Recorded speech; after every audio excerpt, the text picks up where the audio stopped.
Backseat passengers. We met Mayor-elect Randall Woodfin at his downtown office, where he joined me for an exclusive Backseat Conversation. The next 2 weeks will be pivotal in talent acquisition and building a team. Using a set of cameras inside our news vehicle and mounted on the outside, we captured Woodfin's views about the city he will govern for at least the next 4 years. This vision has to be big enough to incorporate everybody at the table, not just those in City Hall. First stop on our tour to key areas of the city, the Birmingham Shuttleworth International Airport. It's a pretty airport, right? Yeah. We just need what people to actually fly in and fly out of it more. Yeah. What do you see when you look at our airport here, and you think about the first impression they get when they get to our city? What do you want them to see? I want them to see that this is a place where they can do business. So I want them to see this is a place where they can raise and have their family.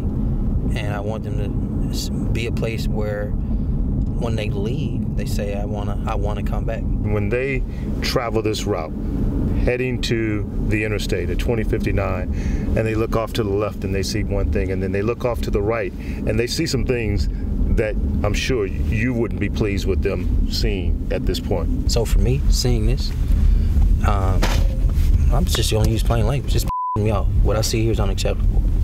Not just to people coming into our city, but nobody in proximity of living here, whether on foot, driving, children walking by, etc., should see this.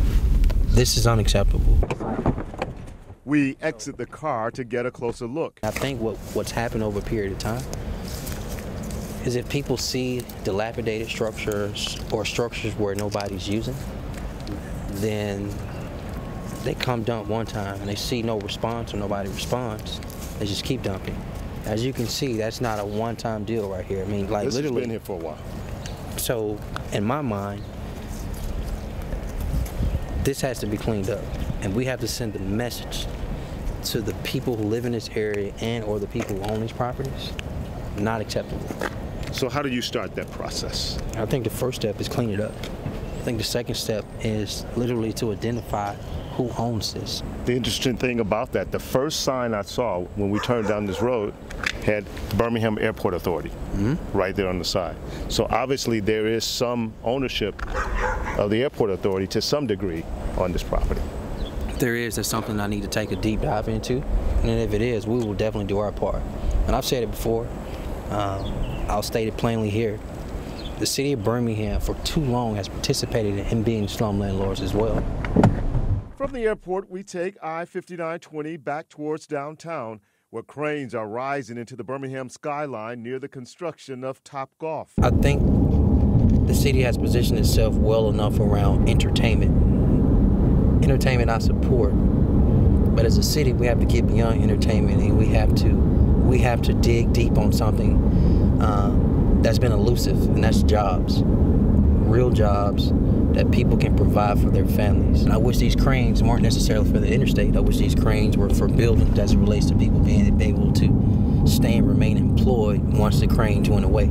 Our next stop, 5 Points South. One of the things you'll also find is how we're treating the different commercial areas. If you go to Lakeview right now, you rarely actually have to find change to pay the meter. Right. But in 5 Points South, we have to pay.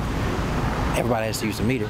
As we drove, the issue of Birmingham's recent crime wave became a topic of discussion. We can never, ever get to a place where there's a murder and then we just go about our business. We're 90 murders this year and we're still 8 weeks to go in this year.